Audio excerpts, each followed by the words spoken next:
Bueno, ahí estamos. Bueno, buenas tardes a todos. Nuevamente, vamos entonces a resolver la práctica de este tema 11, ¿sí? Que es onda electromagnética y que es una introducción, como creo que estaba diciendo Martínez, a todo lo que la última parte de la materia, que es toda la parte de óptica, ¿sí? Óptica física. Ustedes en física 1 vieron óptica geométrica, que se llama básicamente la marcha de rayos, y esto tiene que ver justamente con el fenómeno de óptica visto desde el punto de vista ondulatorio. ¿Cómo empieza? Con onda electromagnética. Bien. Bien, entonces, a ver, vamos a revisar, vamos a hacer como siempre algunos ejercicios de este tema 11. El primer ejercicio que vamos a resolver es el 11.1. Ahora lo ponemos en pantalla. 11.1, está en pantalla. Bueno, tiene que ver con la expresión general de una onda electromagnética. Se desplaza en el vacío. Dice, bueno, el hecho de que se desplace en el vacío me da características propias del vacío. Vale decir, si yo tengo que pensar en la velocidad de propagación, es la velocidad de la luz en el vacío, que se la toma como 3 por 10 a la 8 metros por segundo, ¿no? Por ejemplo, lo mismo que si yo tuviera que hacer referencia a características de lo que sería constantes dieléctricas o magnéticas, vale decir, el epsilon es el epsilon cero, el mu es el mu sub cero, el que típicamente nosotros usábamos. La expresión del vector campo magnético que aparece ahí en pantalla, bueno, me da en principio la amplitud, ¿sí? Ese 4,38 por 10 a la menos 8. Y me lo da negativo, con lo cual nos obliga un poco a pensar o a dibujar una terna de ejes, ¿sí? X y Z, una terna de ejes para poder más o menos ubicarnos de cómo poder visualizar la propagación de esta onda electromagnética.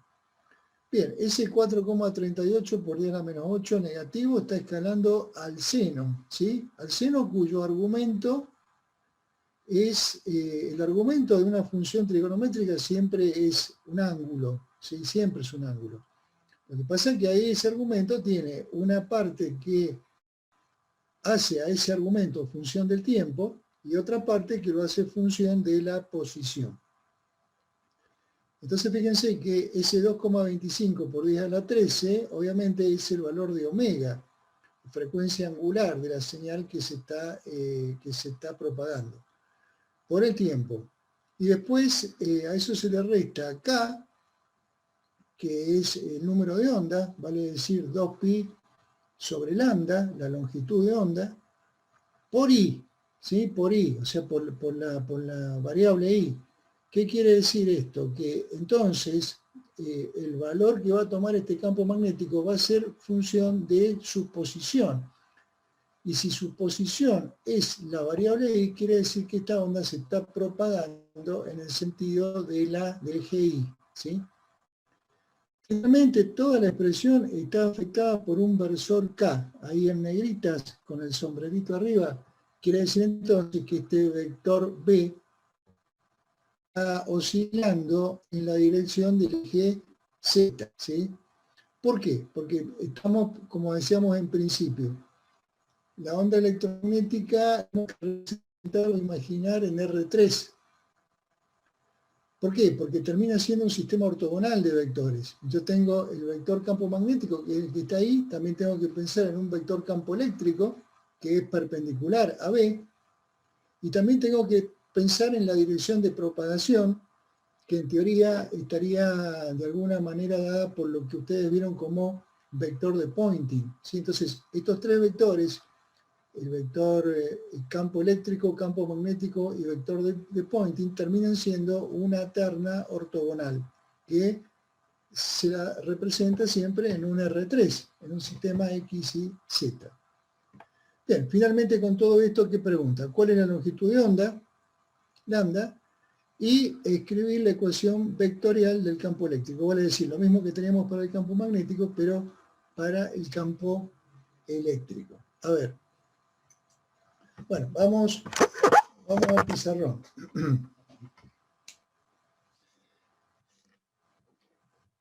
Bien, entonces, como decíamos, yo puedo pensar en una terna, ¿sí?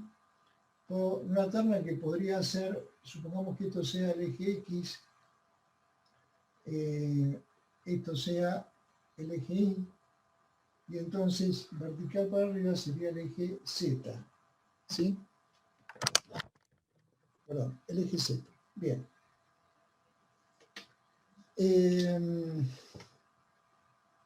Bien, el dato que me dan que el campo magnético es menos 4,38 por 10 a la menos 8 Tesla por el seno del argumento, el argumento que sea. Bien, esto, por el seno del argumento y en definitiva, acá tengo omega t menos k por i, entonces ese menos k por i me hace ver que la oscilación de este campo magnético, que es función del tiempo, es función de la i, del eje y positivo, ¿sí? Vale decir, si yo tengo que describir o tratar de dibujar esta oscilación como una función senoidal, tengo que dibujarla pensando que se va a desarrollar en torno al eje y, porque sus valores dependen de la posición, vale decir, del eje y. Finalmente todo esto está escalado por un versor K, y el versor K me está diciendo entonces que el vector campo magnético está oscilando en la dirección, en este caso vertical, del dibujo que yo he hecho. Bien, quiere decir entonces que si tengo que dibujar esta oscilación, yo bien podría, a ver si me sale por ejemplo un ciclo, en una función seno que arranca con signo negativo.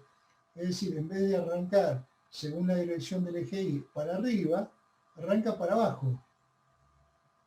Así, y sigue, ¿no? Por eso, yo acá estoy dibujando, qué sé yo, acá tendría un vector campo magnético. ¿Cuál es la dirección del campo magnético? K, o sea, la dirección del eje Z. ¿Y en qué, en función del tiempo, hacia dónde se propaga? En la dirección del eje Y. Bien, y arranca para abajo porque es negativo. Entonces, es importante ver esto, ¿por qué? Porque sé que la dirección de propagación de la onda va a ser en definitiva perpendicular a B y a E. Y tengo que pensar que el vector E, ¿sí?, tendrá que ser perpendicular a este vector. Perpendicular a este vector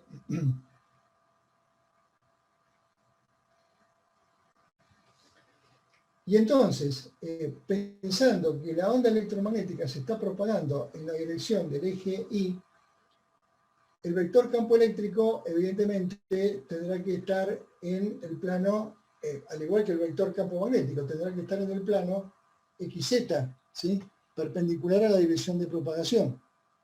Ahora, si el vector campo magnético está oscilando en la dirección del eje Z, en consecuencia el vector campo eléctrico tiene que estar oscilando en la dirección del eje X, ¿sí? Ahora, pensemos un poquito que la dirección de propagación que me estaría dando en principio el llamado vector de Poynting, que como hemos visto es la dirección positiva del eje Y, ese vector de Poynting resulta, en módulo, dirección y sentido, ser el producto escalar, el producto vectorial entre el vector campo eléctrico y el vector campo magnético de esta manera, dividido por la constante mu sub 0 en el vacío. Bien, esto nos ayuda a pensar el sentido del vector campo eléctrico, ¿sí? Porque sabemos que el producto cruz, el producto vectorial, no es conmutativo, no es lo mismo hacer E por B que B por E.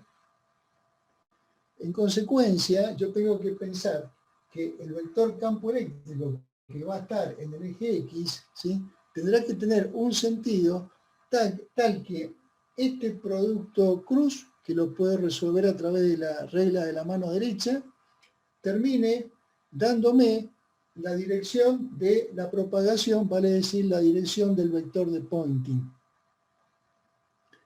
Bien, en tal sentido, por ejemplo, suponiendo que yo me encuentro en esta posición donde tengo un vector campo magnético que está hacia abajo acá, de acuerdo a la evolución que yo dibujé. Entonces pienso, ¿cómo tendría que ser un vector campo eléctrico que esté paralelo al eje X, ¿sí?, que esté en el plano, tal que el producto cruz me dé según la dirección de propagación de la onda que tengo? Bien, en ese sentido, entonces, yo podría pensar que el vector campo eléctrico lo debería dibujar así, ¿sí?, en perspectiva. Porque si yo hago, bueno, no puedo, acá me voy a contracturar el brazo, pero si hago el producto vectorial de E por B, me da la dirección del vector de Poynting, que sería la dirección de propagación de la onda electromagnética que pretendemos describir. ¿Qué quiere decir esto? Que entonces, mientras la oscilación del campo magnético tiene todo este desarrollo negativo de la función seno, la función seno que va a describir la oscilación del campo eléctrico tendrá que arrancar con valores positivos del eje X, porque tendrá que ser una cosa así, así, así, así. Es decir, en definitiva, acá estamos viendo que el vector campo eléctrico va a tener una expresión de E máximo, que ya lo vamos a calcular, ¿sí?, que se irá a medir en voltios por metro, porque es campo eléctrico, ¿sí?, sería esta oscilación, que multiplicará al seno de omega t, ¿sí? Bien, omega t, siendo omega la misma frecuencia angular de B, ¿sí? Este omega que está acá es el mismo que tengo acá, menos K por I, porque obviamente el desarrollo de la onda electromagnética se dirige en el sentido del eje Y positivo, ¿sí? Y el versor que hay que poner acá, evidentemente tendrá que ver con la localización del campo eléctrico, que es en el eje X, vale decir, le pondré el I y el sombrerito como está en el trabajo práctico, ¿sí? Bien, entonces, ahí está. Esa sería en principio cómo armo yo el vector campo eléctrico asociado a esta onda electromagnética. ¿En dónde? Entonces, el W, el omega, perdón, es el mismo, y lo que tengo que averiguar es numéricamente cuánto vale este valor máximo de referencia y cuánto vale el valor de K, de la longitud de onda de la señal que estamos trabajando. Bien, ¿cuánto vale este E máximo? Bueno, sabemos que la relación que hay entre campo eléctrico y campo magnético de una onda electromagnética, al menos sus valores máximos, o cualquier valor que esté relacionado en cualquier momento o en cualquier lugar de un vector con respecto a otro, su magnitud tiene que ver con está relacionada a través de la velocidad de propagación. Como estamos trabajando en el vacío, entonces la velocidad de propagación es C, vale decir 3 por 10 a la 8 metros por segundo por el valor del campo magnético, este que tengo acá, 4,38 por 10 a la menos 8, me da el valor de E máximo, ¿sí? Bueno, ese lo calculan ustedes, pero básicamente esa sería la forma de encontrar este valor. Bien. Y lo otro que queda es ver cuánto vale la longitud de onda, perdón, el número de onda K porque el número de onda en la expresión del campo magnético original no estaba simplemente el valor K. Entonces tenemos que saber qué valor poner en K, tanto en el campo magnético como en el campo eléctrico. ¿Y para qué lo que era K? El número de onda era 2pi sobre lambda sobre la longitud de onda. Bien, ¿cómo hago para encontrar la longitud de onda? Bueno, en principio, la longitud de onda en metros no es más que la velocidad de propagación en metros por segundo por los segundos que tardo en hacer un ciclo completo. Y los segundos que tardo en hacer un ciclo completo no es otra cosa que el periodo de la señal que yo estoy trabajando, ¿sí? Recordemos que, a ver, si yo tengo un periodo, un ciclo completo del desarrollo de esta onda, si este ciclo lo estoy midiendo en tiempo, ¿sí? En el ciclo completo, de acá hasta acá, sería un valor T mayúscula que se llama periodo de la señal, en segundos. Y si el mismo desarrollo por acá abajo lo mido en distancia I, como es esta onda que se propaga en el sentido del eje Y, entonces, acá que tengo lambda, ya la longitud de onda, cuánto espacio requiere para desarrollar todo un ciclo. Entonces, el ciclo completo en el dominio del tiempo marca lo que se llama periodo T. Y en el dominio del espacio marca lo que se llama longitud de onda lambda. Entonces, ¿cuánto vale lambda? Lambda es los metros por segundo de la velocidad de propagación, que en este caso es el vacío, por el periodo que tarda en desarrollar el ciclo completo. Bueno, en ese sentido,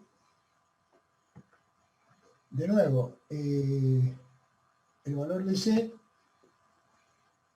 3 por 10 a la 8, y el valor del periodo sale de la frecuencia angular que está en el argumento. La frecuencia angular era 2,25 por 10 a la 13, ¿sí?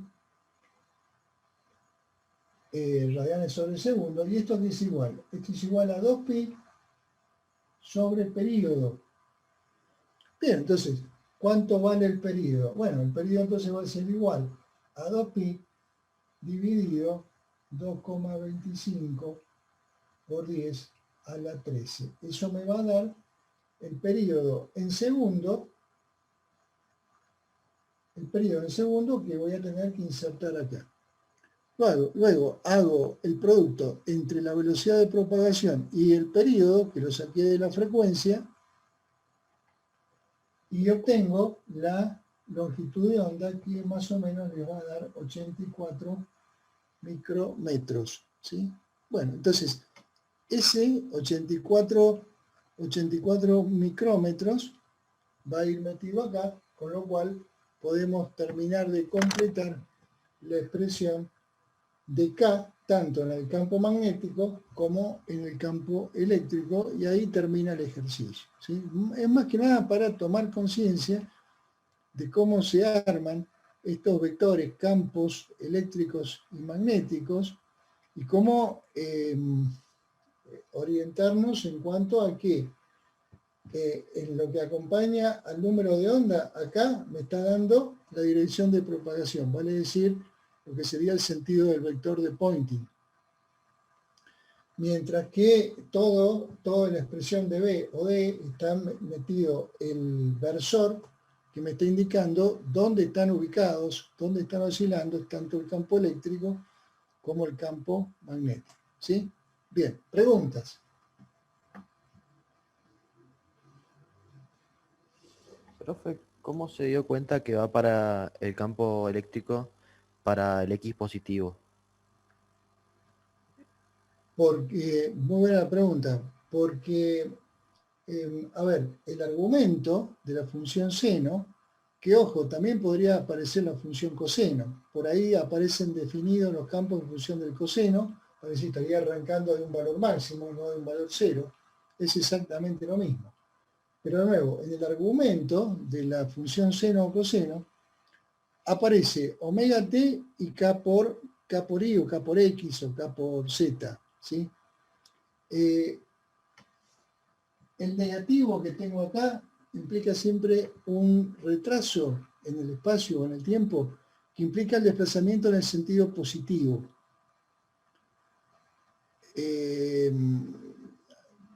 Habría que recurrir digamos, a un cálculo de lo que son señales en el tiempo y en el espacio. Pero, a ver,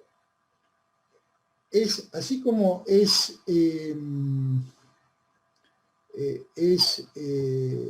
a veces acá aparece seno o aparece coseno, también en el argumento que tiene ese seno o ese coseno puede aparecer omega t, k por i o k por i menos omega t. ¿Sí? Estos dos partes del argumento pueden estar intercambiadas. Puede primero estar la parte del tiempo, omega t, y después está la parte del espacio, o primero la del espacio y después la del tiempo. Cuando en el medio tengo un signo negativo es porque la onda se está propagando en el sentido positivo de la dirección que se indica. Si por el contrario acá hubiera habido un signo positivo, entonces esto estaría implicando que la onda estaría viajando en la dirección negativa del eje Y. Simplemente eso. Y de nuevo, esto está colocado así, ¿sí? Sería lo mismo si hubiera estado colocado lo siguiente. K por I menos omega t. Si yo cambio este argumento por este, me está dando la misma característica y el mismo sentido de propagación en la dirección positiva del eje Y. De nuevo, si tuviese que ver la dirección negativa del eje Y en cuanto a la propagación, aparecería entonces los dos términos del argumento sumando. Entonces se dirige en sentido negativo. ¿Se entiende?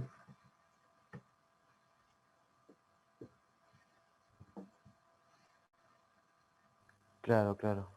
Y usted le puso un seno, pero le podría haber puesto un coseno, me dice. Le pongo seno porque el ejercicio lo plantea como un seno. Entonces, si la función campo magnético se describe a través de un seno, el campo eléctrico también lo describo a través del seno, porque punto a punto yo tengo que ir haciendo el producto cruz, producto vectorial, y siempre me está dando la dirección de propagación en el mismo sentido. Pero no quita que yo pueda plantear esto con un coseno. Coseno acá y coseno acá. Le digo eso porque le puede aparecer en otra propuesta de ejercicio la expresión de campo eléctrico magnético y en vez del seno va a aparecer el coseno. Entonces, de nuevo, las alternativas son que puede aparecer el seno o puede aparecer el coseno, en ambas. Que el argumento puede ser omega t menos k por x o k por i o k por x menos omega t. Y cuando acá en vez de negativo tengo el positivo, es que está viajando en el sentido negativo del eje que aparece acá, en este caso el eje Y. Bien, bien. Gracias, profe. Bien, ese fue el ejercicio 11.1. Profe, Sí, te escucho. ¿puede ser que Emax da negativo? Porque nosotros dijimos que es C por el campo magnético. Pero el campo Un magnético poquito, tiene... discúlpame, un poquito más fuerte, por favor. No te escucho bien. ¿Ahí me escucha mejor? Más o menos, dale. Que si puede ser que la magnitud del campo eléctrico máximo dé negativo, porque el campo magnético tiene un menos. No, por eso. Está muy buena la pregunta. Está bien la pregunta. Mirá. ¿Cuál es el valor ¿de dónde saco el valor del campo eléctrico? Bueno, la magnitud del campo magnético es 4,38 magnitud máxima por 10 a la menos 8. Bien, ¿esto qué voy a hacer? Lo voy a multiplicar por 3 por 10 a la 8. ¿Sí? Bien, ¿y esto cuánto da? ¿Cuánto, digamos, vos acá tenías un signo negativo, pero yo te pido que le pongas el valor absoluto, porque estás calculando un valor máximo, que es un valor de escala de la función seno. ¿Sí? Es simplemente un valor absoluto. Entonces vos haces ese producto y eso debería dar 13,14. 13,14 volt por metro, que es lo que es el campo eléctrico máximo que va a ir escalando la oscilación senoidal. Perfecto. Ahora, ¿por qué le pusimos valor absoluto? Porque yo estoy calculando una magnitud, un valor de escala. Pero así como el campo magnético, el ejercicio me lo propuso negativo, entonces el campo eléctrico 13,14, que es el valor que debería ir acá, 13,14 volt por metro, ¿qué le pongo? ¿Positivo o negativo? Entonces, de nuevo, tengo que ver la dirección de propagación. La dirección de propagación a través de este negativo es en el sentido de la I positiva. ¿Sí? Esta onda se va a propagar en el sentido positivo del eje Y. En consecuencia, esa dirección de propagación, que tiene que ver con la dirección y sentido del eje del vector de Poynting, tiene que ver con el producto cruz que habíamos hablado. Entonces, de la necesidad de que el producto cruz de E por B me dé la dirección positiva del eje Y, el vector de Poynting, de ahí yo saco el signo que va acá. Si yo le pongo al vector campo eléctrico el signo negativo, fíjense, ese vector campo eléctrico iría para allá, por ejemplo, en este punto. Y cuando hago E por B, la dirección de propagación me va a dar en el sentido de la I negativa, ¿no? El sentido de propagación es en el sentido de la I positiva. Entonces, el vector E tendría que ir para allá, cosa de que haga E por B, me estaría dando en la dirección positiva, que es lo que yo quiero.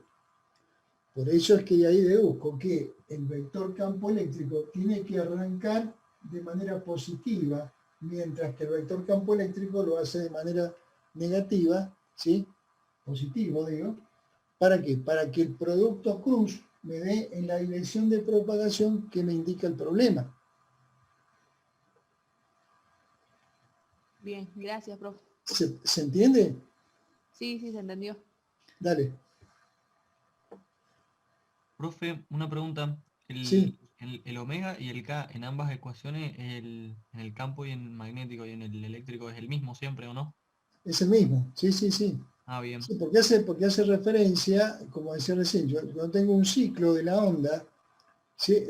La onda es una sola, que tiene campo eléctrico y magnético, y los dos campos están oscilando con la misma frecuencia y definen la misma longitud de onda, ocupan el mismo espacio en el tiempo. Entonces, omega y K son iguales. Perfecto, profe. Otra cosa, la unidad de K, ¿qué unidades tiene? La, ¿De K? ¿De cuál K? sí, el que está al lado de la Y. ¿Qué unidades tiene? Ah, radianes sobre metro. Ah, radianes sobre. Bien. Claro, fíjate, claro, por eso, a ver, K es radianes sobre metro, que por I me da radianes. Omega, que lo que es, radianes sobre segundo, que por T me da radianes. Por eso es que yo les digo que el argumento de una función seno siempre tiene que ser un ángulo. Siempre, lo que pasa es que acá el ángulo que está metido en este corchete lo hacemos función del tiempo y función de la posición simultáneamente. Pero esto es radianes sobre segundo. Por segundo me da radianes. Y esto es radianes sobre metro. Por metro me sigue dando radianes, por eso todo esto es radianes.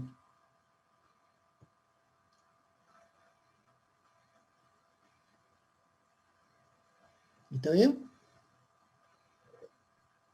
Sí, profe. Bueno, ¿pasamos a otro? Bien, a ver.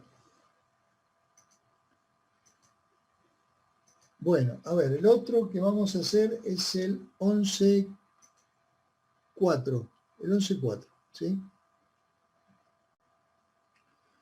Bien, también tiene que ver con algo parecido. Dice, la amplitud del campo eléctrico máximo me da el valor 0,095 volts sobre metro a 12 kilómetros de la antena de una estación de radio, ¿sí? ¿Cuál es la amplitud del campo magnético en ese punto? B, suponiendo que la antena radia igualmente en todas direcciones sobre el suelo, ¿cuál es la potencia total de la estación? Y C, ¿a qué distancia de la antena es el campo máximo 0,5 volt sobre metro?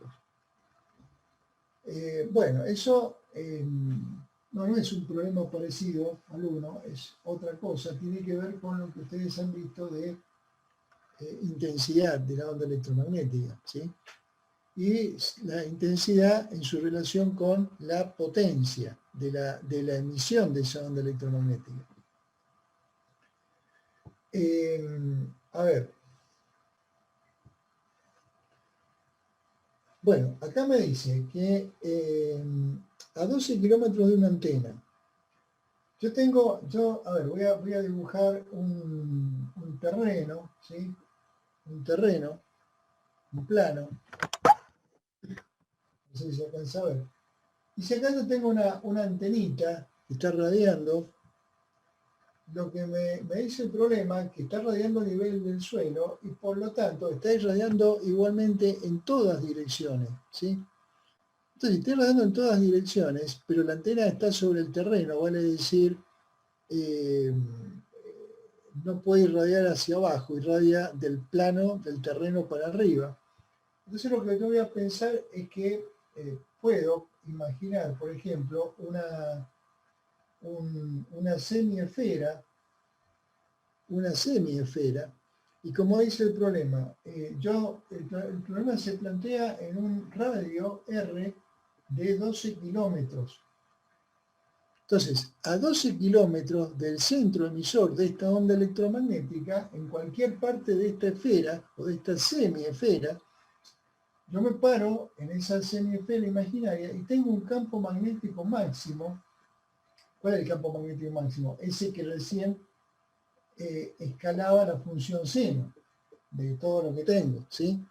O sea, ese es el campo eléctrico máximo que forma parte de la expresión del vector campo eléctrico. Pero ahí ya no estamos más con la expresión del vector campo ni nada, porque tenemos una fuente puntual, una antenita, en donde yo desde muy lejos veo la fuente emisora como si fuera un punto que está irradiando una onda electromagnética. A 12 kilómetros, en cualquier parte de esta semiesfera, yo encuentro un valor máximo de campo eléctrico que lo conozco y me dice que es 0,095 volt sobre metro. Bien, me pregunta, ¿cuál es la amplitud del campo magnético máximo en ese punto? Bueno, muy fácil. ¿Por qué? Porque el campo magnético máximo, si yo tuviera que armar la ecuación de los vectores E y B, yo sé que el campo magnético máximo va a ser el campo eléctrico máximo, volt sobre metro, sobre la velocidad de propagación. Como supuestamente estoy en el aire, la velocidad de propagación en el aire es casi la misma que en el vacío, por lo tanto lo que tengo que es la constante C, o sea, 3 por 10 a la 8 metros por segundo. Entonces, yo de acá puedo ya responder el problema en cuanto a la parte A, que me dice cuánto vale en ese punto el campo magnético máximo, ¿sí? Ese es el punto A. El problema 11.4. Bien. La parte B me dice, suponiendo que la antena radia igualmente en todas direcciones sobre el suelo, ¿cuál es la potencia total de la estación? ¿Cuál es la potencia total de la estación? Bueno, ustedes tienen que, en todo lo que es onda electromagnética, se usa mucho la intensidad de la onda electromagnética. La intensidad, que también se la conoce como vector medio de Poynting, por lo general siempre se la asocia al campo eléctrico. Es decir, la intensidad que la podemos rescatar, del campo eléctrico y el campo magnético juntos, porque de nuevo es el vector medio de Poynting, que depende de E y depende de B. Pero hay expresiones de intensidad que dependen del campo magnético, que son poco frecuentes, nada más que del campo magnético, y expresiones de intensidad que dependen solamente del campo eléctrico, ¿sí? Están insertos los dos, evidentemente. Y es la más común, la que depende del campo eléctrico, que va a ser un medio de C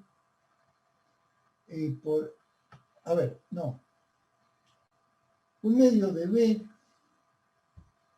por epsilon por E al cuadrado, ¿sí? Por el campo máximo al cuadrado. Es decir, una expresión de intensidad que requiere el conocimiento de uno de los dos campos. ¿De cuál? Del eléctrico. Hay otra, como digo, que depende del magnético y otra que depende de los dos. Esta suele ser la más usual. Esta expresión de intensidad está pensada para una velocidad de propagación que no es necesariamente la velocidad de la luz, el valor de C, y está pensada para un medio de propagación que tiene una constante dieléctrica distinta a epsilon 0, ¿sí? Pero en este caso, donde yo estoy en el aire, puedo tranquilamente poner acá epsilon 0 y puedo tranquilamente poner la constante C acá porque se dan las condiciones de vacío, ¿sí? Bien.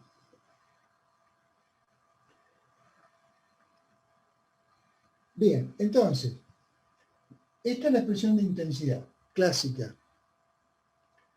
Y yo tengo que saber que la potencia con la cual está irradiando, en este caso una antena, una onda electromagnética, es igual a la intensidad por el área. ¿Por qué?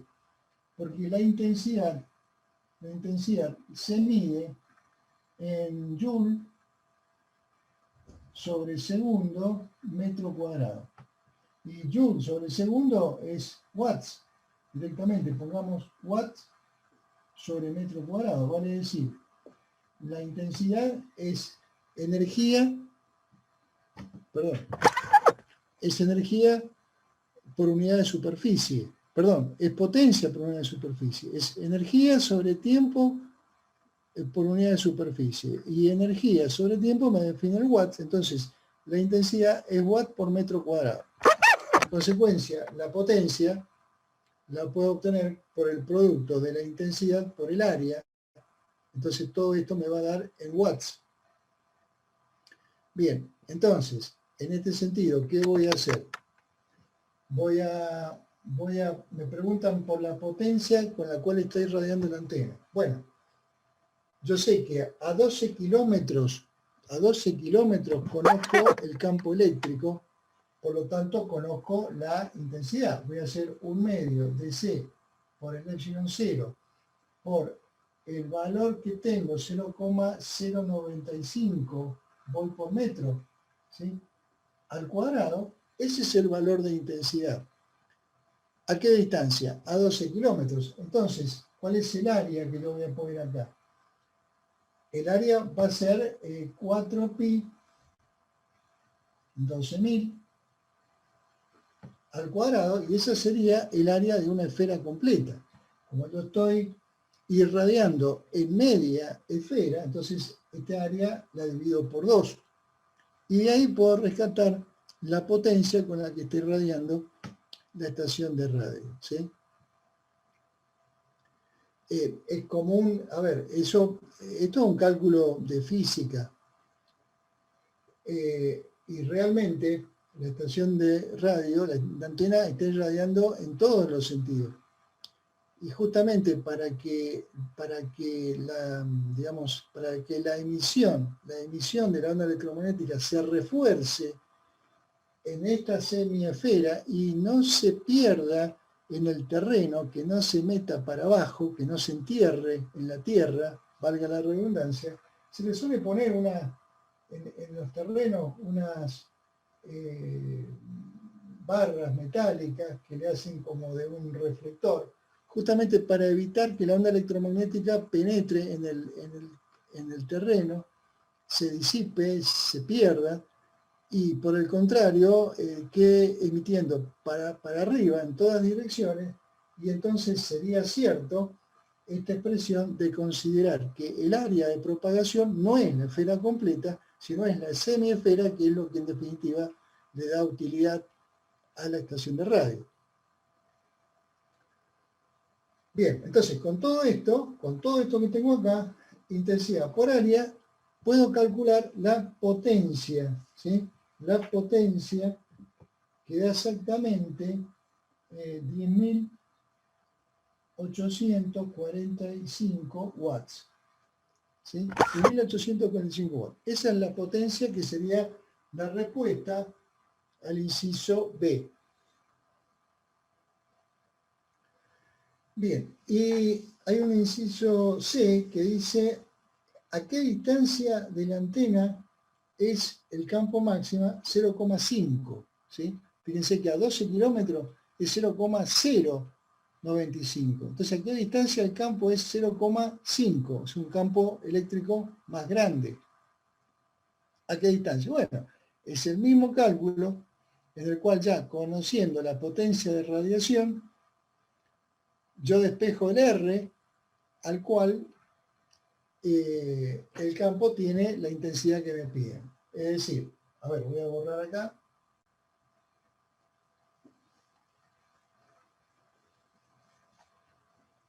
Me están diciendo, o sea, la potencia de radiación ya la tengo. La borré. ¿Cuánto era? 10.845 watts. ¿Sí? Bien, esa potencia de radiación es igual a la intensidad por el área. La intensidad por área, ¿sí? ¿Y qué es lo que es la intensidad? La intensidad es 1/2 de epsilon 0 por C por el campo eléctrico máximo al cuadrado, que según esta parte C del ejercicio debe ser 0,5 volt por metro al cuadrado, ¿sí? ¿Esto qué es? Esto es la intensidad. Por el área, y bueno, justamente me están diciendo a qué distancia, a qué R, resulta que la intensidad de campo es 0,5. Entonces, acá voy a poner 4pi por R cuadrado sobre 2, la semiesfera, y de esta expresión que voy a rescatar el valor de R. Cuando rescatan, cuando despejan el valor de R da 2.280 metros. A 2.280 metros de estación yo tendría una intensidad de campo eléctrico de medio volt por metro. Bien, fin del ejercicio 11.4. ¿Preguntas?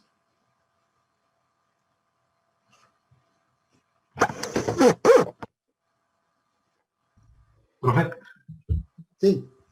¿esa expresión de la potencia es una expresión de potencia promedio o digo de la intensidad? Sí, es la potencia que está asociada a la intensidad promedio. O sea, no, está mal lo que digo. La intensidad se define como el vector medio de Poynting. ¿Por qué? Porque en definitiva el valor de la intensidad varía en el tiempo como varía en el espacio, como es el argumento que tengo en la función seno o coseno de la onda.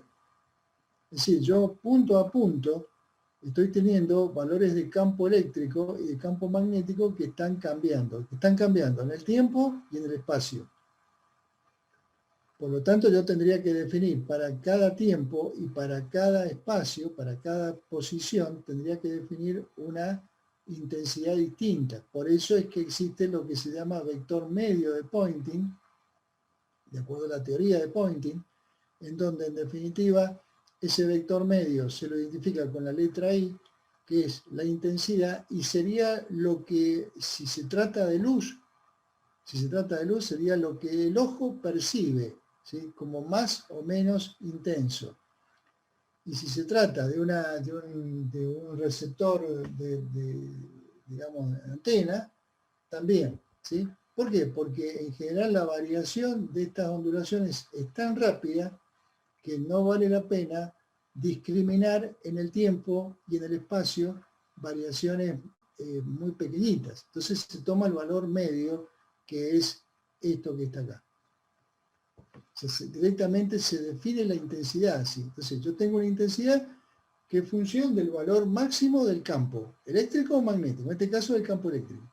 Y con eso con eso trabajo. Bajo ese punto de vista, tu pregunta era, si la intensidad proviene de un vector medio de Poynting, entonces la potencia, dijiste, sería como una potencia media. ¿Qué sé yo? Creería que sí. Creería que sí porque está relacionado con un valor medio. No instantáneo, sino promedio.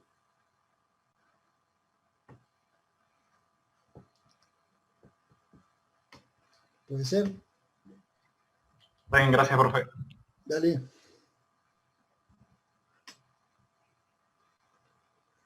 Bien. Bueno, ese fue el 11.4. Vamos al 11. Vamos a hacer ahora el 11.6. Veamos qué dice el 11.6. 11.6, ahí está. Dice, una onda electromagnética me da la frecuencia en hertz, ¿sí? No en radianes sobre segundo. 4,74 por 10 a la 13 Hz. Me da la longitud de onda, 4,75 micrómetros de longitud de onda, y 3,6 por 10 a la menos 6 watt sobre metro cuadrado. ¿Eso qué es? Intensidad, ¿sí? Potencia por unidad de área. La intensidad se propaga en un material aislante cuya constante K sub m es muy cercana a la unidad, ¿sí? Recordemos que el valor de K sub m es la permeabilidad relativa, ¿sí? La permeabilidad relativa de los materiales magnéticos. Como nuestra onda se está propagando en un material aislante, vale decir en un material dieléctrico, por lo general esta permeabilidad relativa magnética K sub m es igual a 1 en todos los materiales dieléctricos, que es un medio bastante habitual por donde se propaga una onda electromagnética. Ese valor K sub m vale 1, o se lo toma igual a 1. Bien, entonces, de nuevo, ¿qué tenemos? Un valor de K sub m igual 1, porque es un material dieléctrico. Tenemos la intensidad de la onda y tenemos la frecuencia y la longitud de onda. Pregunta, ¿cuál es la constante dieléctrica del material aislante a esta frecuencia? Y B, ¿cuál es la amplitud de los campos eléctricos y magnéticos del material? Bien, a ver. Entonces, ese era el problema 11.6.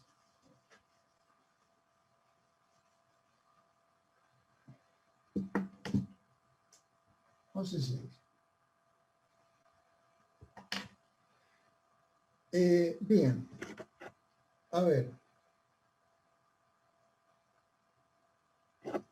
En primer lugar, la onda se está propagando en un material dieléctrico o material aislante, ¿sí?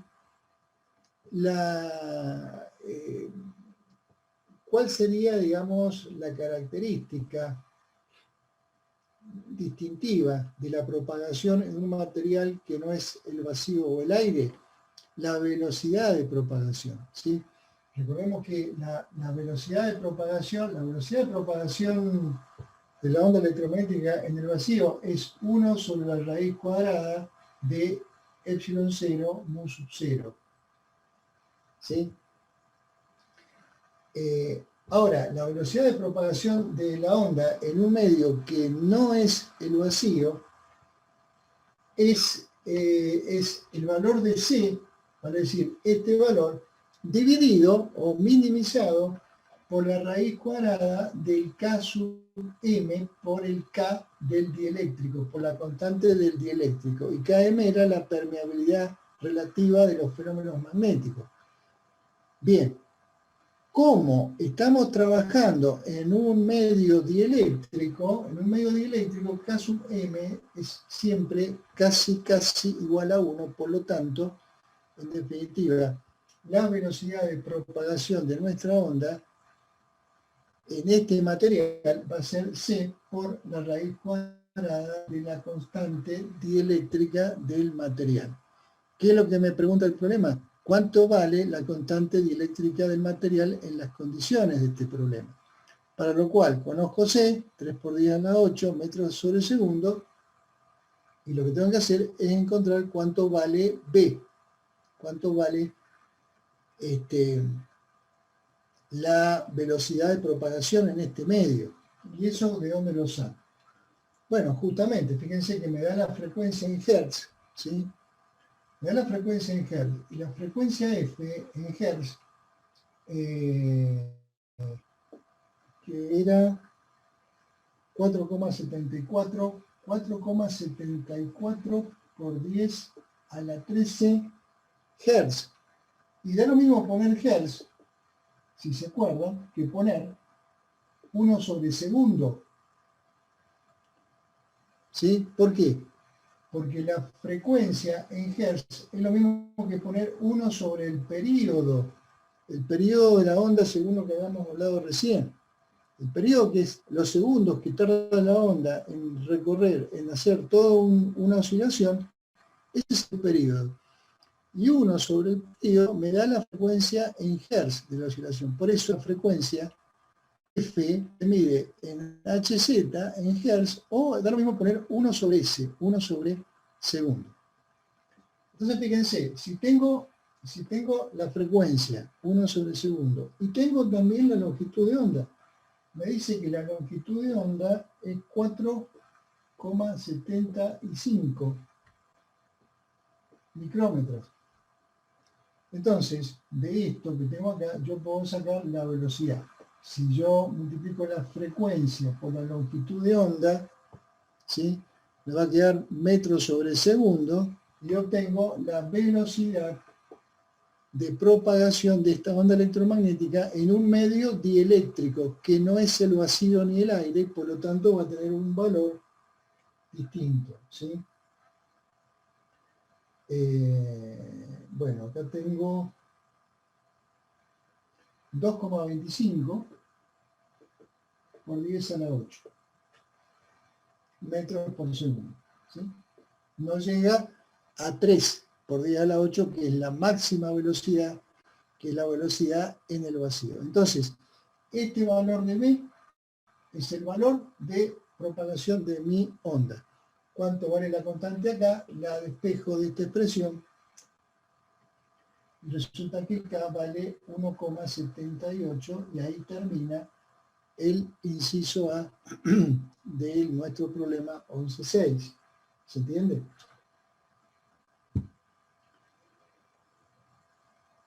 Bien, es el inciso A. ¿Cuánto vale? ¿Cuál es la constante dieléctrica del material? El inciso A me dice cuál es la amplitud de los campos eléctricos y magnéticos de este material. Bueno, ahí tengo que echar mano del otro dato, porque recuerden que los datos del problema eran la frecuencia en Hertz y la longitud de onda, con lo cual nos hemos valido para calcular la velocidad. Pero también tengo como dato la intensidad. La intensidad 3,6 por 10 a la menos 6 watts sobre metro cuadrado, ¿sí?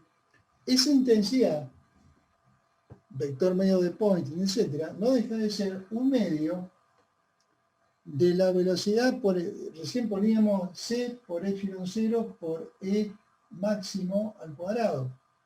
Bueno, eso porque estábamos en el aire, en el vacío. Pero resulta que ahora la C ya no es la velocidad de la luz, sino es P. Es la velocidad que acabamos de calcular recién. Yo tengo que poner acá el valor de velocidad que acabamos de descubrir para el tratamiento del problema. Y el epsilon 0 tampoco es epsilon 0, porque no estamos en el vacío. ¿Qué tengo que poner acá? Epsilon. ¿Y cuánto vale epsilon? Y epsilon va a ser epsilon 0 por K, por la constante dieléctrica. Recordemos que justamente, de toda la teoría que traíamos desde los capacitores, el valor del epsilon del dieléctrico entre placas de un capacitor era K veces epsilon 0, en donde K era la constante dieléctrica que aparecía tabulada en el libro. Es más, en general el dieléctrico nunca se cataloga como, digamos, como comportamiento eléctrico, nunca se da el valor de E. Se da el valor de K. Entonces yo sé que el valor de E es K veces epsilon 0. Bueno, tengo K, tengo E. Con todo esto puedo calcular el valor del campo eléctrico. Puedo despejar el valor del campo eléctrico máximo que tiene la onda electromagnética en esa situación, ¿sí? Y una vez que tengo el campo electromagnético, ¿cómo encuentro el campo magnético? La intensidad máxima del campo magnético. Bueno, sabemos que la relación entre ellos tiene que ver con la velocidad de propagación. Entonces, típicamente, el campo magnético va a ser el valor de E, era siempre E sobre C, en el vacío o en el aire. Bueno, ahora no, ahora va a ser E sobre B, de la velocidad propia del fenómeno que estamos estudiando. Bien, ¿se entiende? Bueno, se saca la cuenta el valor de B. Siempre el valor de B es numéricamente muy chiquitito comparado con E. Esto me va a dar 200 pico Tesla. ¿Sí? Pico Tesla. Cuando el campo eléctrico llegó a 45 milivolt por metro. Bien, y ahí termina el problema. Siempre metido la expresión de intensidad. De nuevo, hay una expresión de intensidad función del campo eléctrico. La verdad que yo nunca me la acuerdo, me confunde. Entonces uso siempre la del campo eléctrico. Después, si me tengo que pasar al campo magnético, agarro E, lo divido por la velocidad y obtengo el valor del campo magnético. Bien. ¿Preguntas? Profe, ahí ese KM lo saca porque es cercana a la unidad, entonces como multiplicar por Exacto. 1. O sea, sí, lo dice el enunciado del No, problema. no, claro, pero quería asegurarme. Sí, no, lo dice el enunciado del problema, y en general cuando la onda se propaga en un dieléctrico, el dieléctrico tiene como constante Km, permeabilidad relativa, el valor de 1.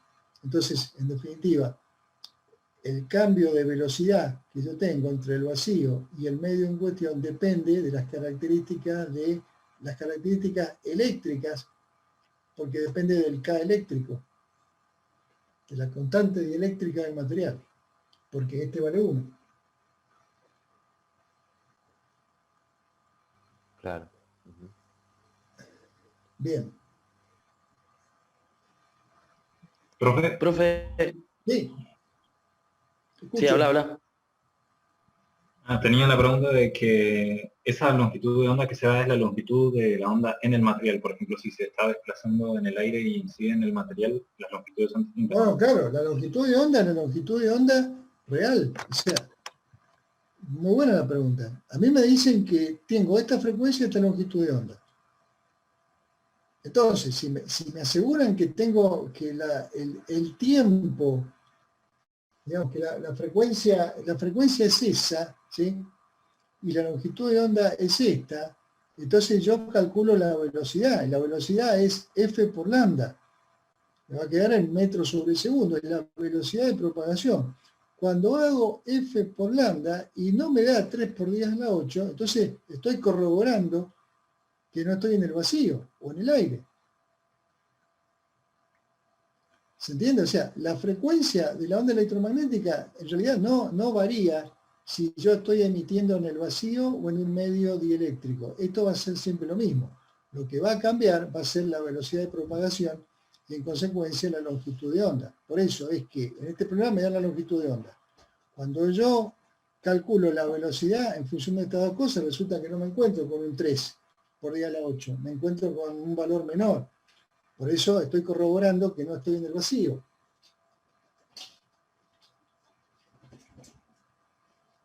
Gracias, profe. Ahí me quedó claro. Claro.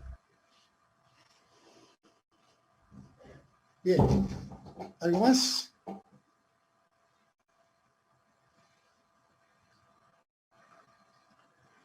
Bueno, vamos entonces al ejercicio 11.8. Veamos qué dice el 11.8. Ah, interesante. Dice, el inventor del siglo XIX, Nikola Tesla, propuso transmitir mediante ondas electromagnéticas senoidales potencia eléctrica, ¿sí? Suponga que se transmite potencia en un haz de 100 metros cuadrados de área transversal, vale decir, no sería como la irradiación de la antena de un par de ejercicios atrás, que era que transmitía en todas direcciones. Cuando yo en una antena de radio transmito en todas direcciones, bueno, en la medida que voy progresando en la distancia, el área que abarca el frente de onda cada vez es más grande, por lo tanto, la intensidad va disminuyendo. Pero en este caso es como un haz concentrado, un haz que tiene un frente de onda plano de 100 metros cuadrados. O sea, si yo tomo, si fuera un rectángulo, el corte del haz sería 10 por 10, ¿no? Sería un cuadrado de 10 metros por 10 metros. Entonces, de nuevo, suponga que se transmite potencia en un haz de 10 metros cuadrados de área transversal. ¿Qué intensidad debería tener la onda para transmitir una cantidad de potencia comparable a la que se maneja en las líneas de transmisión modernas? Bueno, está hablando de 500 kilovoltios y 1000 amperios, ¿sí? Compare este valor con la intensidad que nos llega del Sol, que es aproximadamente 1 kilowatt por metro cuadrado. Bien, y B dice, ¿qué amplitudes de campo eléctrico y magnético tendría esta onda electromagnética? Bueno, veamos. A ver.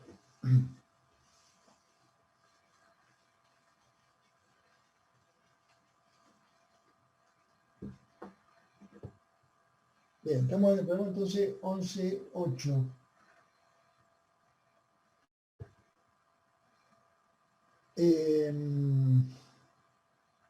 Bien, estamos hablando de una onda electromagnética que tiene, a ver, si fuera como un láser, ¿sí? Y si dijimos una sección cuadrada, pero supongamos que fuera un haz como cilíndrico, ¿sí? Yo estoy transmitiendo, entonces tengo una superficie que es constante, no es como la superficie de propagación de la antena de recién que se va abriendo en el espacio, sino que se mantiene constante y tiene un área de 100 metros cuadrados. 100 metros cuadrados.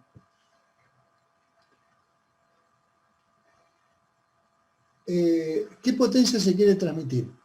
La potencia que podría ser la que se suministra a una población que según el libro es 500 kilovolts, 500.000 voltios,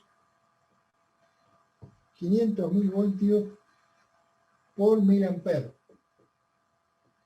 Por miliampere. Bien, eso da 500 por 10 a la 6 watts, o sea, 500 megawatts. 500 megawatts. Bien, entonces yo digo, la potencia, que en este caso quiero transmitir que es de 500 megawatts, la quiero irradiar a través de una onda electromagnética. La onda electromagnética tiene una intensidad por área.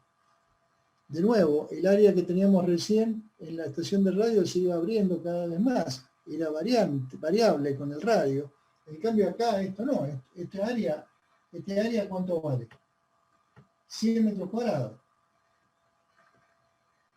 El área, ¿sí? Y la intensidad sería la que me está preguntando el ejercicio. ¿Sí? ¿Qué intensidad? Bueno, despejo la intensidad de acá. ¿Cuánto da la intensidad?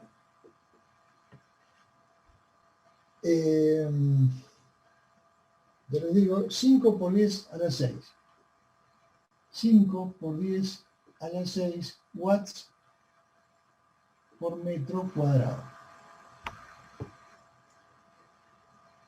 5 por 10 a la 6. Si se compara con la intensidad que recibimos desde el Sol, que dice el ejercicio que es 1 kilowatt por metro cuadrado, resulta que esto estaríamos en el orden de 5.000 veces más grande, ¿sí? Sería 5.000 veces mayor a la radiación que se percibe desde el Sol. Es decir, es una brutalidad de intensidad. ¿Sí? Como me parece que lo que quiere sugerir el problema es que sería imposible generar de manera práctica una transmisión de energía a través de una onda electromagnética en la cantidad que se requiere para dar energía eléctrica a una ciudad. Bien.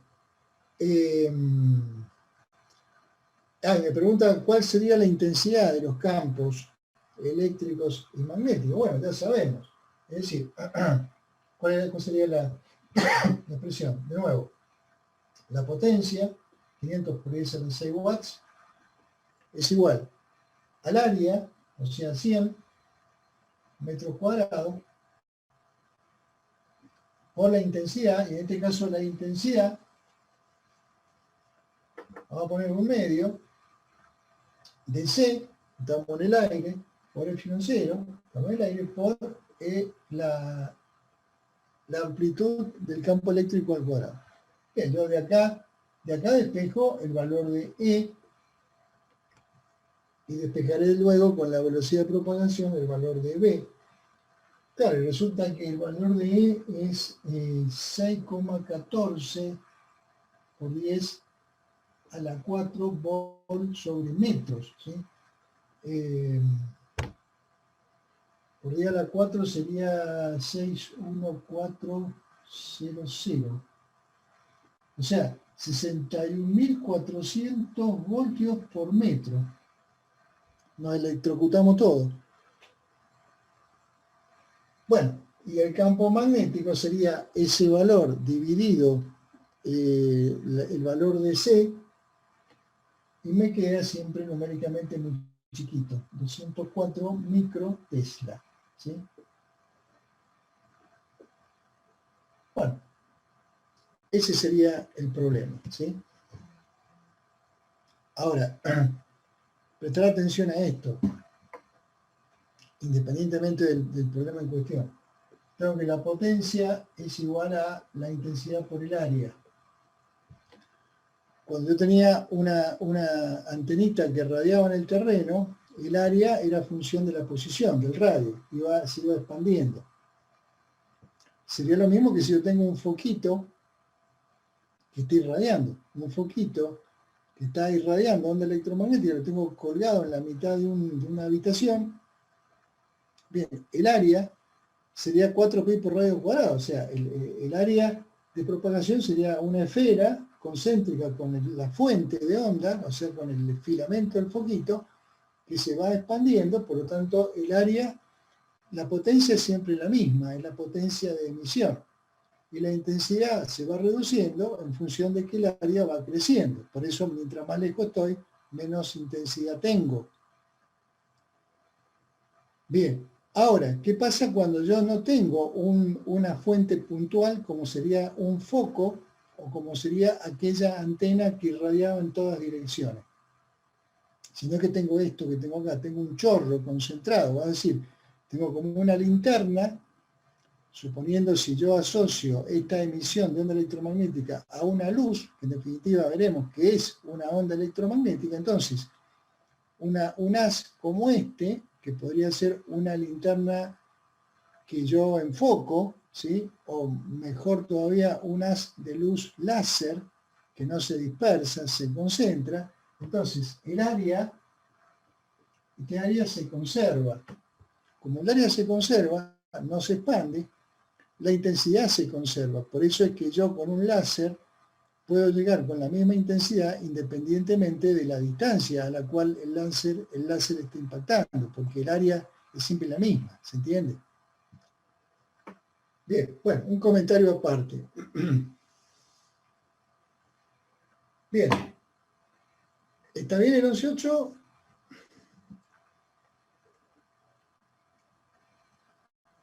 Profe, ¿cuánto le quedó el campo magnético? Acá 204 microtesla. Gracias.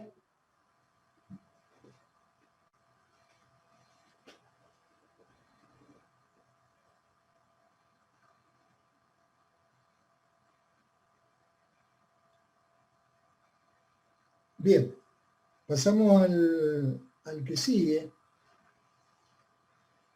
Este era el 11.8. Vamos a hacer ahora el 11.9. A ver qué dice el 11.9.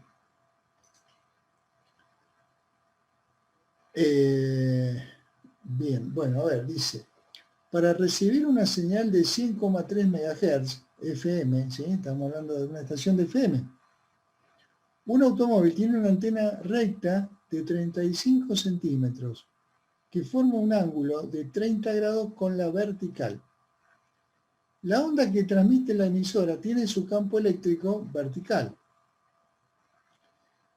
Y la pregunta es, ¿cuántas espiras debería tener una bobina de espiras apretadas de 5 centímetros de diámetro para desarrollar en sus extremos la misma tensión que la varilla del auto?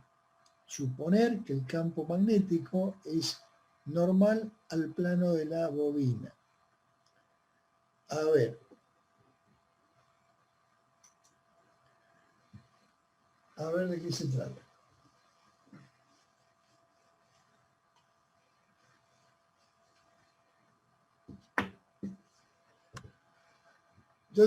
Yo vengo, a ver, imagino una onda electromagnética cuyo vector campo eléctrico me dice que es emitido en forma vertical. De hecho, una estación de radio, los radiantes que tiene para irradiar la onda electromagnética polarizan, que eso es un concepto que ya lo van a ver la semana que viene, polariza el vector campo eléctrico en sentido vertical o en sentido horizontal.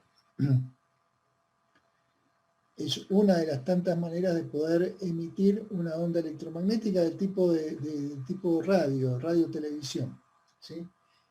Si el campo eléctrico es vertical, entonces el campo magnético será horizontal.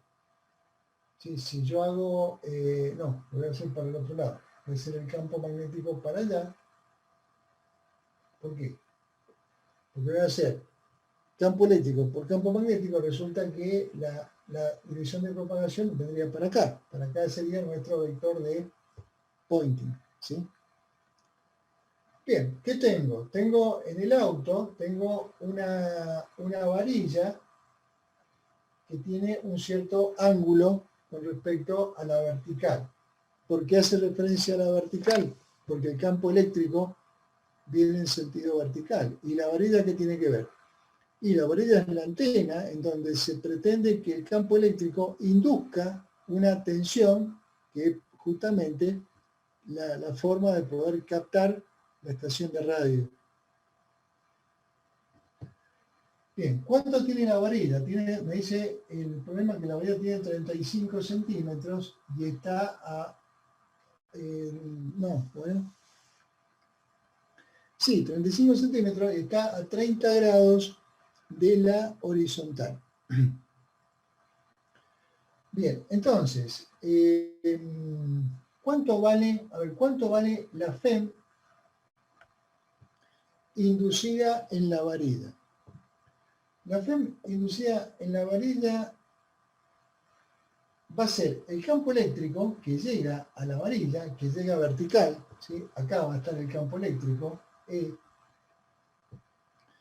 pero la parte que se va a inducir en la varilla será proporcional a la proyección del campo eléctrico sobre la dirección de la varilla. Vale decir, voy a tener que valerme del coseno del ángulo. Vale decir, el campo eléctrico que se mide en vol sobre metros se va a inducir en una varilla que tiene 0,35 metros, ¿sí? Pero que no está vertical, está a un ángulo de 30 grados. Entonces tenés que poner acá por el coseno de 30 grados. El coseno de 30 grados me proyecta la dirección de la varilla en la dirección del campo eléctrico, o la dirección del campo eléctrico en la dirección de la varilla, pero en definitiva, toma del campo eléctrico la parte que puede llegar a inducirse en ese pedacito de 0,35 metros de la varilla. ¿Qué es esto? Esta es la FEM que la estación de radio estaría induciendo en la varilla. ¿Desde dónde? Desde su campo eléctrico. Bien, ¿qué me dice el problema? Me dice que, mire, en vez de poner una varilla, ¿qué pasaría si en lugar de esta varilla vertical yo pongo un plano de espiras? Hagámoslo acá. ¿Sí? En donde entonces el vector campo eléctrico que viene acá, ¿sí? Va a empezar a oscilar en el bobinado y se va a inducir en el bobinado una FEM. ¿Qué FEM? Y pretendo que sea la misma FEM de la varilla. ¿Cuánto vale la FEM de la varilla? No sé porque no tengo el valor del campo eléctrico en ese lugar.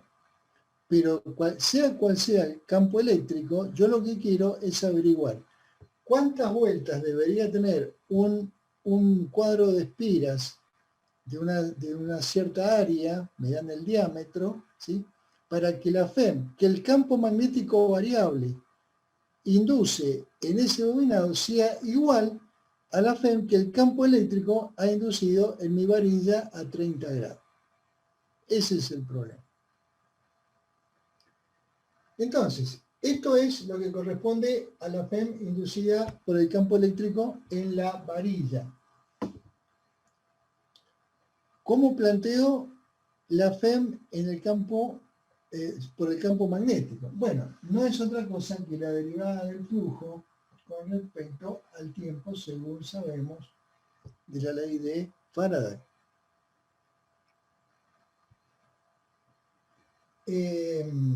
¿Y esto qué es? Y esto es igual a la derivada de B por A con respecto al tiempo. ¿Sí? Bien. ¿Qué es lo que es B? Voy acá arriba. ¿Qué es lo que es B? Bueno, B va a ser un B máximo por el seno o el coseno de omega t menos K por X. ¿Sí? Es decir, estoy volviendo a las expresiones del vector campo eléctrico que se propaga en el tiempo y en el espacio con una cierta frecuencia frecuencia angular y un cierto número de onda, etcétera, etcétera. Profe, Bien, ahí sí, no, te escucho. ahí no va a convenir que pongamos en realidad el campo magnético en función del campo eléctrico Obvio, para después poder cancelar en la ecuación. obvio, sí, sí, seguro. Ah, Sí, sí, seguro, seguro, está bien, está bien. Pero primero déjame ver lo siguiente. Yo acá estoy diciendo, ¿sí? El área que va a ser una constante, perdón, me faltó acá también el número de espiras, ¿no? Porque justamente la pregunta del problema es cuántas espiras tendría que poner. Entonces me va a quedar el número de espiras, que es la incógnita, el área, que va a ser pi por radio cuadrado, y la variación de campo magnético en el tiempo.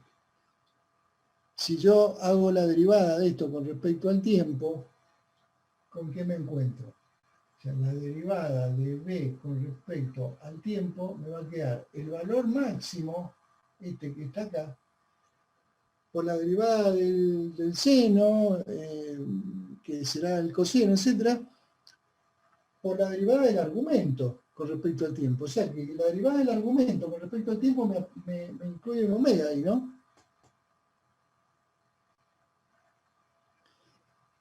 A ver, lo que yo, así como el campo eléctrico que está acá es el valor pico del campo eléctrico, el valor que me induce la FEM máxima tiene que ver con el valor máximo que yo puedo encontrar de la derivada del flujo con respecto al tiempo.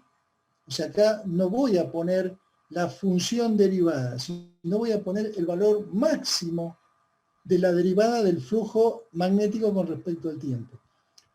Es decir, voy a poner el valor máximo de la derivada del campo magnético con respecto al tiempo. Y el valor máximo de esta derivada es B máximo por omega. Después, la derivada en sí misma seguirá con el coseno de omega t menos k por t, pero esa es la función ya del tiempo y del espacio. No me interesa. Quiero el valor máximo de esa derivada. Bien, entonces, ¿cuál es la FEM que se podría llegar a plantear generada o inducida en el bobinado? Me voy acá abajo, voy a poner de nuevo N, voy a poner de nuevo A, y voy a poner lo que acabo de encontrar. O sea, B máximo por la frecuencia de oscilación. Y como dice el compañero, el B máximo no lo conozco, porque tampoco conozco el E máximo que está en la antena. Entonces, ¿qué voy a hacer acá? Voy a reemplazar el B máximo por el E, este E que está acá, dividido C. E dividido C es el valor de B que está en el lugar. Si en el lugar hay un campo eléctrico E, en el mismo lugar hay un campo magnético B, que es E sobre C. Que es E sobre C. Bien, entonces, ¿qué terminamos haciendo? Terminamos colocando que la FEM, que debería ser la misma, es el valor en la antena es E por 0,35 por el coseno de 30, termina siendo igual a N por A por E sobre C sobre la frecuencia, ¿sí? Sobre la frecuencia angular. ¿Y la frecuencia angular cuál es? Y es la frecuencia de oscilación de la estación de FM que estoy radiando, que era 100,3 MHz. Recordemos que omega, que era 2pi sobre el período, también es lo mismo que poner 2pi por la frecuencia. Es decir, el valor de omega va a ser 2pi por 100,3 MHz por 10 a la 6. ¿Sí? Entonces, yo coloco el valor de la frecuencia omega, que es 2pi por la frecuencia en Hz. Este campo E lo cancelo con este otro del otro lado, el área será pi por radio al cuadrado, pi por radio, ojo que me dan el cuadro de bobina de diámetro, 5 centímetros de diámetro, si tengo que calcular el radio ahí. Bien, y de toda esa expresión que despejo, n, el número de espiras que tengo que poner acá en un cuadrito para que, colocado en esta posición, el campo magnético induzca la misma FEM que el palito de antena para con el campo eléctrico, ¿sí? Y el número n es 73,5. O sea, 74 más o menos vueltas tiene que tener el rodeamiento para que induzca la misma FEM. ¿Sí? ¿Se entiende el problema?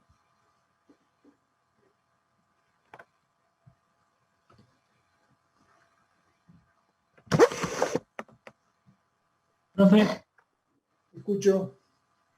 cuando la antena de la radio emite la onda electromagnética, Sí. ¿cómo ingresa esta dentro de la antena del auto? Bueno, de alguna manera el ejercicio te da pistas sobre eso. La antena es una varilla metálica en la cual se induce el vector campo eléctrico. Los voltios por sobre metro que vienen viajando se inducen en la varilla de acuerdo a esa cuenta. ¿Sí? Entonces, digamos, por supuesto que es una señal muy pequeñita, en voltios, muy pequeña, y bueno, por eso tengo que tener todo el equipo de sintonía y de amplificación para poder rescatar esa señal que está entrando. No sé si se lo preguntan, perdón. Sí, no había entendido el tema de la inducción del voltaje. Claro, o sea, por eso, la onda es electromagnética, vale decir, yo punto a punto tengo una variación de campo eléctrico y campo magnético en el tiempo. Cuando yo ubico una varilla, en esa situación, el campo eléctrico induce una FEM cuyo valor máximo sería el que está propuesto acá. De ahí el MAN está oscilando de acuerdo a la frecuencia de los 100 no sé cuántos megahertz que emite, pero en definitiva el valor máximo de referencia, epsilon, sería eso que está proyectado acá. Bien, entonces yo digo, bueno, a ver, si yo en vez de captar la emisora a través de una varilla que captura, digamos, o se deja inducir la información desde el campo eléctrico, ¿qué pasa si pongo una bobina, un inductor, para que a través de ella circule, de acuerdo a la posición del inductor, ¿no? Circule en forma transversal un campo magnético variable asociado a la misma estación para que genere la misma FEM. Y fíjense qué interesante lo que estamos viendo, que en definitiva la inducción de la captación de la estación de radio a través de una antena para poder captar el campo eléctrico no depende de la frecuencia. La FEM es el valor del campo eléctrico que responderá a la intensidad a esa distancia, que si no, la posición de la antena, al no estar vertical perdemos un poco de eficiencia, ¿sí? En cambio, en el campo magnético resulta que la posibilidad de inducir a través de la derivada del flujo con respecto al tiempo me incluye en el cálculo de la frecuencia. Entonces quiere decir que si está incluida la frecuencia, si yo quiero captar una emisora u otra, si la emisora tiene una frecuencia más alta, si yo estoy en los 100 MHz, voy a poder tener mayor sensibilidad o poder tener mayor FEM inducida en el bobinado que si capto una emisora de AM que está en el orden de los kilohertz. ¿Se entiende? O sea, en el caso magnético está dependiendo de la frecuencia. Profe, eso quería hacer una pregunta con respecto al tema de las radios AM, digamos. Sí. Tienen una frecuencia mucho menor, digamos. mucho menor. Ah, no, porque- Claro, imagínate vos que acá, a ver, ¿cuánto era? Kilohertz, Newell era 680 kilohertz. Bien, bien. Radio Nacional estaba estaba alrededor de 1 kilohertz, o sea, 1 megahertz. Pongámosle 1 kilohertz, perdón, 1000 kilohertz, Radio Nacional. No me acuerdo exactamente la frecuencia, pero está alrededor de los 1000 kilohertz. O sea, 1000 kilohertz es 1 megahertz. Estamos hablando de 1 megahertz contra 100 megahertz que están en el rango de FM. Bien. No, Nada que porque ver. me pasó que con mi teléfono, la otra vez intentaba agarrar una radio AM y Sí. bueno, noté que los teléfonos nuevos agarran todas FM, no AM. Puede ser que sea porque necesitan una bobina de muchas espiras y no entra en teléfono. Ah, no, Nada que ver. me parece que, a ver, para ser honesto, no tengo idea cuál es el mecanismo por el cual el teléfono captura la señal. A lo mejor saca la información directamente de la red, internet, no sé, la verdad que no sé. No sé, no te digo nada porque no sé. Pero no creo que sea una sintonía convencional. Porque el teléfono celular no viene preparado para eso. Y bueno, ahí el teléfono celular también hay un rango, está en el orden de los gigahertz, mucho más grande, ¿sí? 3 ceros más arriba todavía. Bien, bueno. Bien, ¿alguna otra pregunta? Profe, ahí en la primera parte, donde calculó la FEM, bueno, que no pudimos porque no teníamos el campo eléctrico, usó el producto escalar entre E por L en esa primera parte. Podría decirse, pero más que usar un producto escalar es simplemente la proyección. A ver, si yo digo que acá tengo un vector E, este vector E se va a inducir en una varilla, la parte del vector que se va a inducir es su proyección. Si la proyección es por el coseno. En definitiva, ese es el concepto del producto punto. Lograr la proyección de una dirección sobre otra.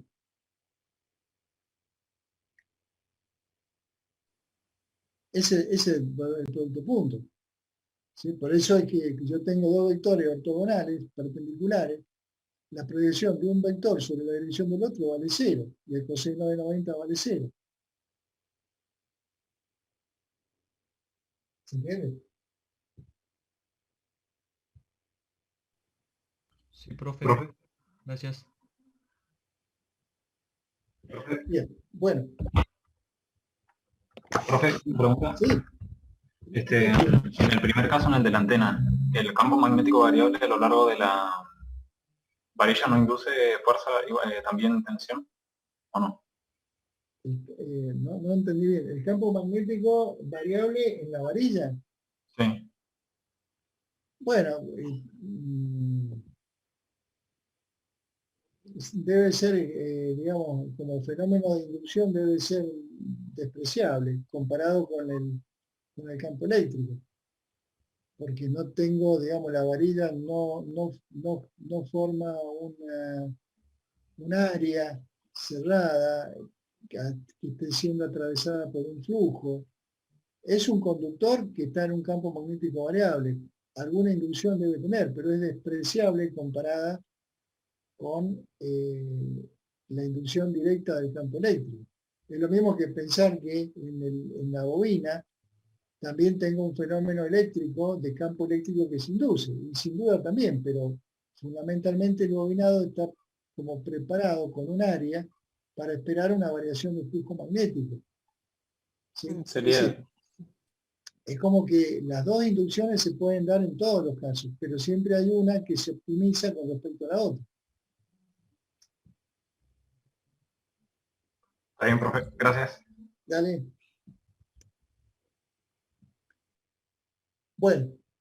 Bueno, y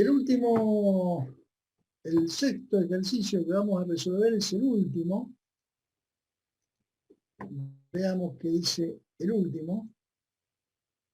12. Dice, se tiene una hilera muy larga de tubos fluorescentes puestos uno a continuación de otro.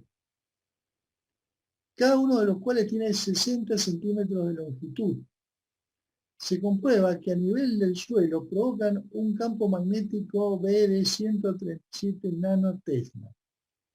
Bien, suponiendo que se trata de una onda electromagnética simple, parece una onda electromagnética plana, es decir, no estoy pensando en superposición de varias ondas, dice, estimar cuál es la potencia que está emitiendo los tubos, ubicados a una altura de 2,4 metros del suelo. Bueno, otra vez volvemos al tema de potencia, intensidad, etc. A ver.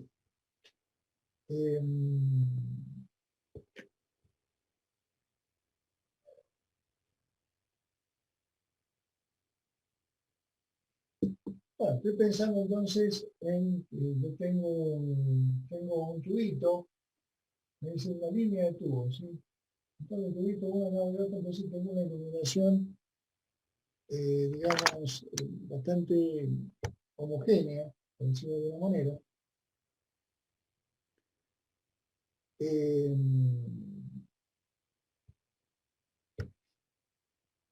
Bien, la emisión, digamos, la forma del tubo me da las características del frente de onda. Es decir, si yo tengo un foquito, un filamento chiquito, un foquito, entonces yo digo, el frente de onda va a ser un frente de onda esférico, ¿sí? Y el área involucrada va a ser función de una superficie esférica que se va a ir abriendo en el espacio y en el tiempo, en la propagación. En cambio, el problema, al hablarme de tubos y como una fila, una cadena de tubos, lo que me da a entender es un frente de onda de tipo cilíndrico. Yo tendría que pensar acá en un cilindro. Bueno, horrible. No.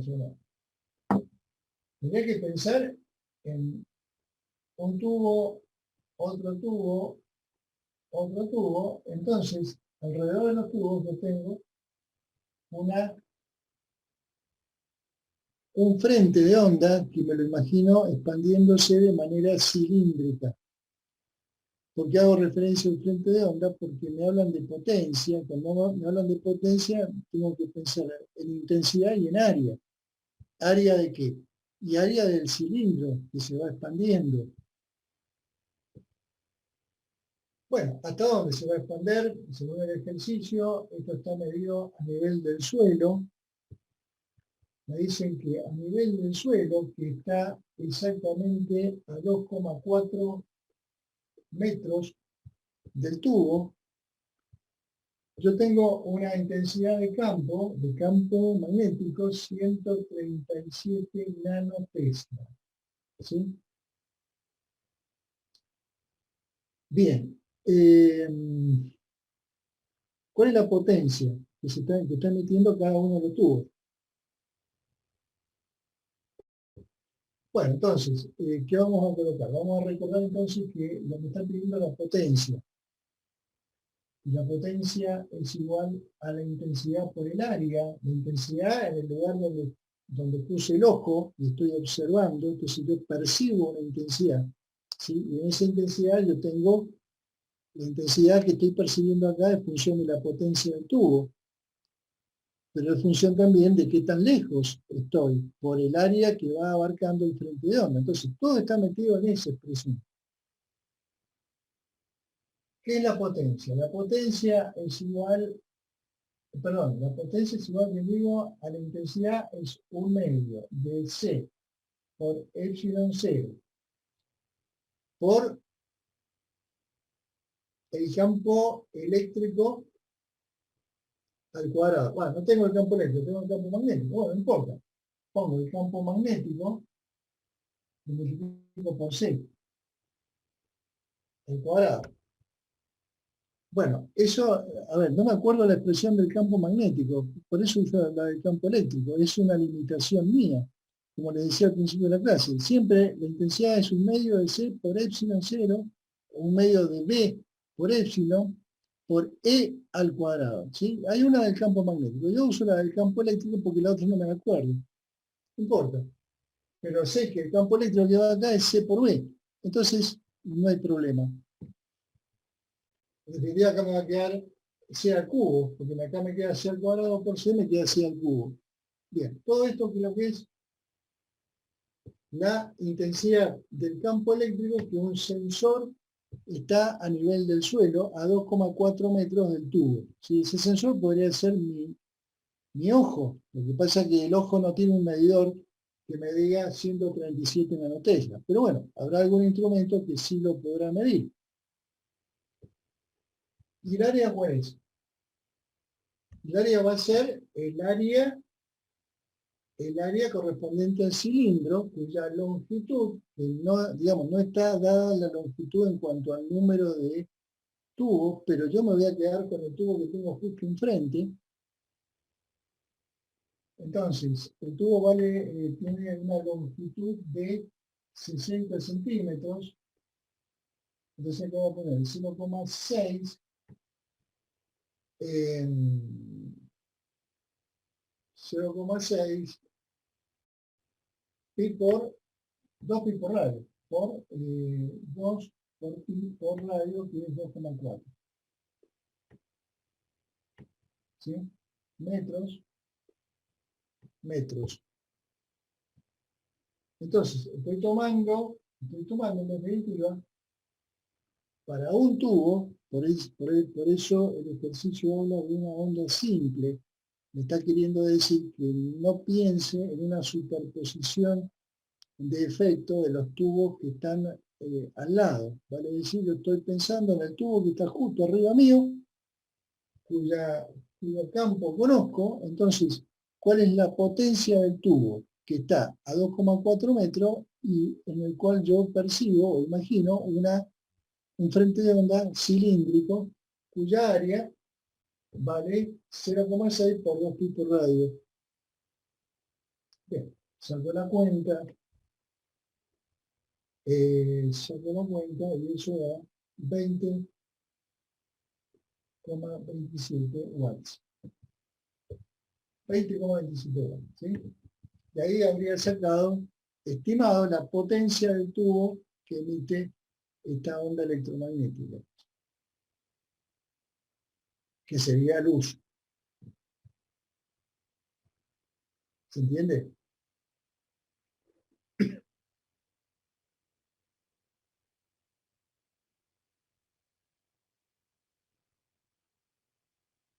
Bien.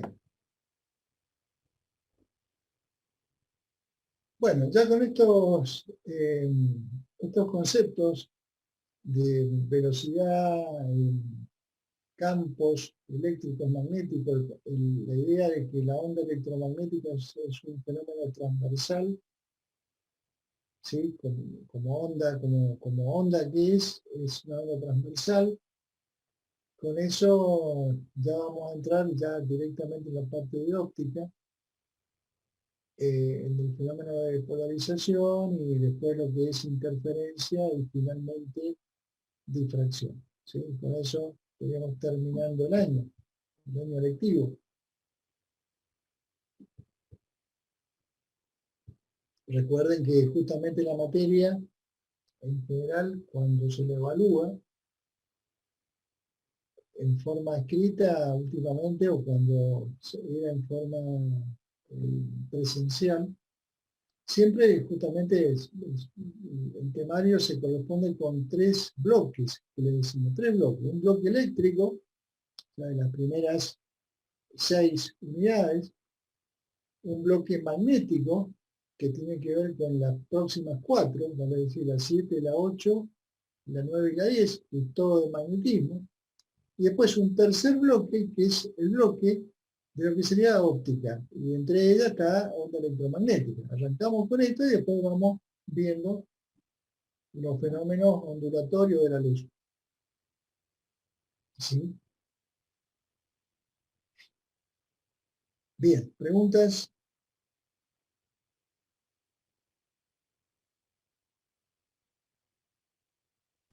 Profe, Sí. perdón, perdón, el área es del tubo, ¿no es cierto? Es del tubo El área del cilindro. del cilindro. Es porque lo genera, el cilindro genera el campo magnético. No, ¿O no, es no, otra no, cosa? sería el área de propagación. Vale decir, yo acá tengo un cilindro imaginario alrededor del tubo. Sí, Como el tubo es, digamos, no es una fuente de emisión puntual, sino una fuente de emisión, llamémosle lineal, que está emitiendo rayos de luz, ¿sí?, en forma radial al tubo. Entonces yo digo, bueno, supongamos una onda electromagnética sale del tubo. ¿Cuál sería el frente de onda? Bueno, a una cierta distancia y en un cierto tiempo va por acá. Después se va ampliando hasta que llega al piso. Se va expandiendo. Se sigue emitiendo, pero los frentes de onda se van abriendo, el área, ¿sí?, se va abriendo en la medida que yo voy dejando pasar el tiempo y progresando en el espacio. Entonces, el área que está involucrada en la expresión de la potencia tiene que ver con el área en donde yo capturo el frente de onda y tengo en un campo magnético B una cierta intensidad. Entonces, de nuevo, si yo en vez de tener un tubo fluorescente tuviera un foquito puntual, un filamento, bien, si yo me posiciono a una cierta distancia, ¿cuál es el área del frente de onda? Pi por radio cuadrado. Perdón, 4pi por radio cuadrado, que sería el área de la esfera donde yo capturo un frente de onda cuya distancia al foco me permite medir una cierta intensidad de campo eléctrico o magnético. A medida que me voy alejando, en esa otra esfera tendré un campo eléctrico magnético más chico porque el área es más grande. Y así sucesivamente. Me voy alejando, cada vez percibo menos intensidad. Me voy acercando, cada vez la veo más fuerte. Bueno, acá pasa lo mismo, pero en vez de pensar en una esfera, estoy pensando en un cilindro, porque la fuente de emisión no es puntual como un foco, sino es lineal. ¿Se entiende? claro, claro. Por eso el área es la longitud del tubo por 2pi por radio, para que me dé el área del desarrollo del cilindro. Bien, bien. Gracias, profe.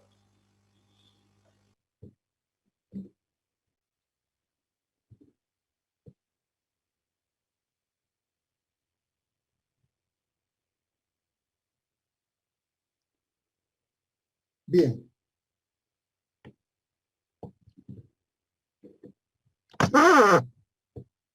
¿Qué más?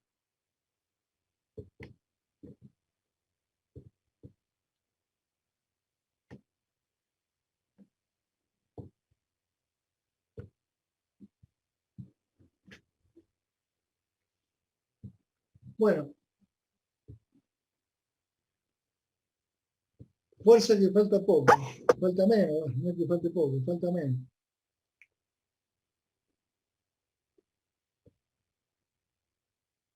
Gracias, Bueno, profe. gracias, profe. Nos vemos. Chao. Gracias, muy buenas tardes.